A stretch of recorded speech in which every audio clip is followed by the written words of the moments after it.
What's going on, YouTube? This is SG1 Sports, and you're watching our college football channel. We continue with our 2023 schedule preview and projected record series. The Auburn Tigers are up next. Before we get to 2023, let's look back at 2022. Here was the schedule from 2022 for Auburn. You can see a rough year, of course, 5-7, and they always have one of the most difficult schedules in all of college football because they play Georgia and Alabama every year. Only Auburn and Tennessee play Georgia and Alabama every single year because of the cross-division rivalries. They also usually play a pretty tough non-conference game. They had Penn State last year, of course. That was a tough one. But you look at the schedule here. They had Georgia, Ole Miss on the road, Mississippi State, Alabama on the road. Those will obviously be flipped for 2023. But again, a 5-7 year. Not a great season with a very difficult schedule. If they had an easier schedule, perhaps they could have made it to a bowl game, but still, this wasn't a great team last year. Of course, a new era with Hugh Freeze. We'll see what they look like in 2023. So here are the games that they will play outside of the division.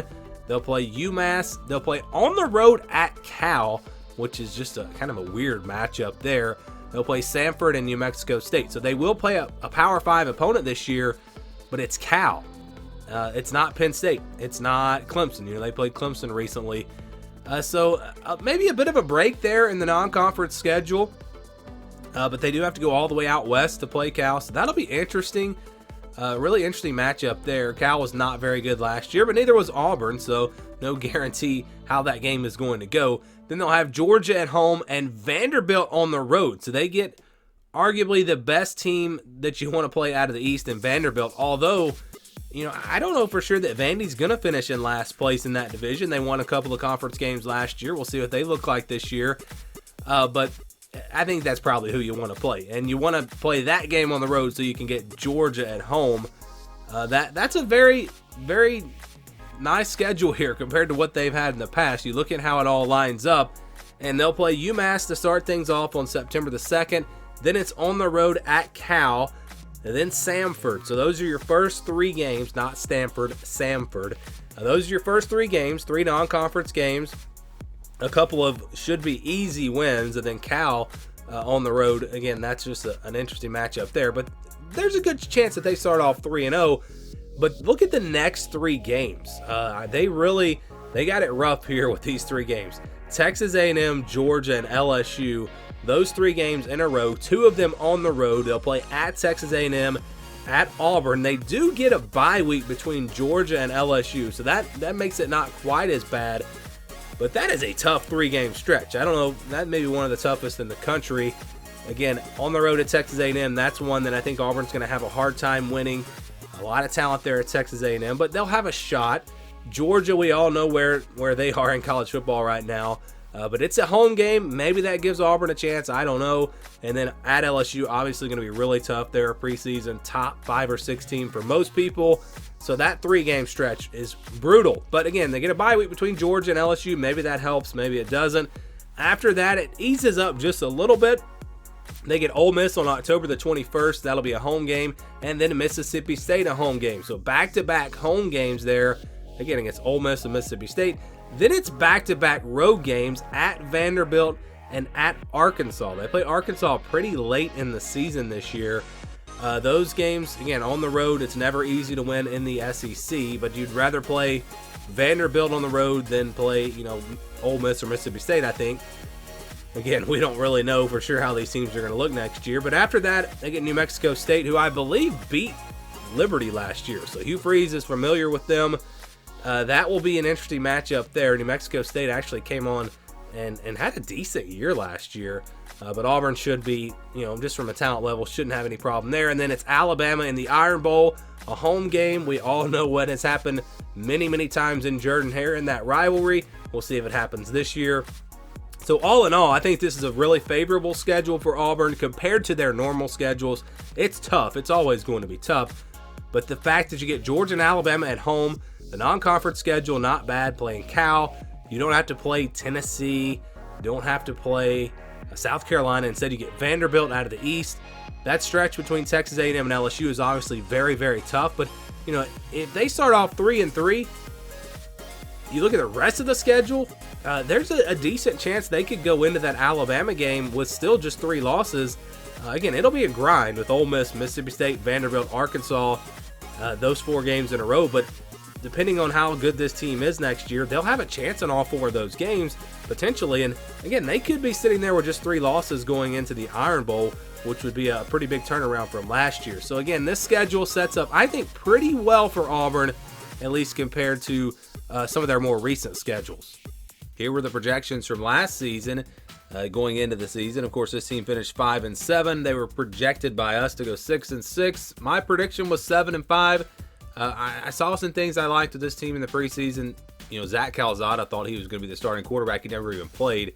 The FBI 7.4 and 4.7. They were pretty high on Auburn. You know, had them closer to 8-4 than 6-6. Vegas probably made a lot of money, though, because they had the over-under at 5.5. And I think most people thought this team was probably a 6-6 team, maybe 7-5. 5-7 obviously was a pretty big disappointment. Even though as bad as this team was last season, think about how close they were. Had a big lead against LSU, kind of blew it late, and went to overtime against Mississippi State. So this team could have been 7-5. Of course, you can flip that around. You know, look at the Missouri game; they could have lost that game, so they could have been 4-8. But yeah, a disappointing season for them. Projecting ahead, we are projecting Auburn to be improved. I think Hugh Freeze and the transfer portal, you know, looking at all that, you would expect this Auburn team to be improved, but I don't think they really should jump way up here in these projections. Kind of on a fairly even playing field with Mississippi State, Arkansas there in the SEC West. So again, here's the schedule. This is the scale that we'll be using for the projections. If it stays in the white, that's a 50-50 game, a game that could go either way, a game where the spread will be less than a touchdown. Less than 20 over 80, those are games where I think the spread will be 20 or more. 20-29, 71-80, those are games where I think the spread will be double digits, 10-19 points. 30-39, 61-70, those are games where I think the spread will be about a touchdown, 6, 7, 8 points, kind of in that range. So we'll start with the easy wins. You got 3 of them: UMass, Samford, New Mexico State. Although New Mexico State did beat Hugh Freeze at Liberty last season, but just the talent level of these 2 rosters, it's not really comparable. Auburn should be able to take care of business. Really, you know, you look at Western Kentucky last year. That was a game, you know, pretty good group of 5 team, and as bad as Auburn was, they still dominated just because of the talent level. You know, it's an SEC talent team, and so yeah, I think the spread will be really big in all these games. Samford and UMass probably close to 99% if we're talking about percentages. New Mexico State maybe closer to 90%, but still definitely over that 80%. So 3 easy wins there for Auburn. And again, this is a schedule that is a little bit easier this year. You've got Cal and Vanderbilt. I think those are games that Auburn will be favored, but not by a ton.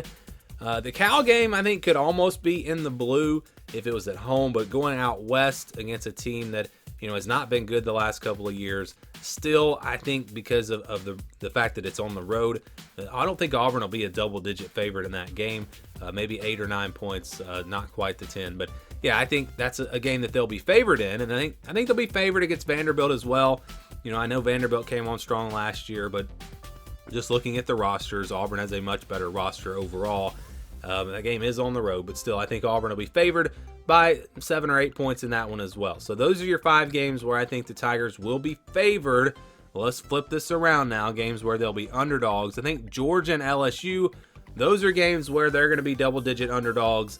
You know, clearly underdogs in both of those games. Georgia is what Georgia is right now. LSU on the road, very tough place to play. This is potentially a top 5 team next year.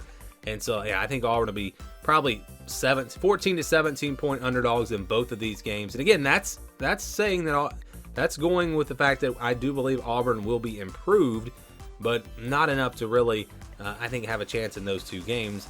And then, you know, Alabama could possibly be in that category, but I'm going to put them in the yellow along with Texas A&M just because it's the Iron Bowl. It's at Jordan-Hare. You know, crazy things happen. I don't know if Alabama's going to be favored by double digits in that game. Maybe it's closer to 8 or 9. And, you know, I'm talking about Auburn, and I think they'll be improved. I think Texas A&M will also be improved, another team that was a disappointment last year. And I think they'll be improved. I think they've got more talent. They're playing at home. That's why I've got this one in the yellow. So I do think Texas A&M will be favored by 6 or 7 points in that game. And then that leaves Ole Miss, Mississippi State, Arkansas. Ole Miss, Mississippi State at home, that gives Auburn a real chance. Arkansas is a team with some question marks, especially on defense. So yeah, I think Auburn has a chance in these 3 games. Based off of last year, I'd probably say that they'll be underdogs in these 3 games. But by the time we get to this point in the season, who knows? It's not hard to imagine Auburn being favored against Ole Miss and Mississippi State because they play at home. But yeah, these games are very close, games that could go either way. These are your 50-50 games. And so what does the projection look like? Well, we take the wins here: UMass, Samford, New Mexico State, we count those as wins. Georgia and LSU, count those as losses. Texas A&M and Alabama, we count that at 35%. Vandy and Cal at 65%.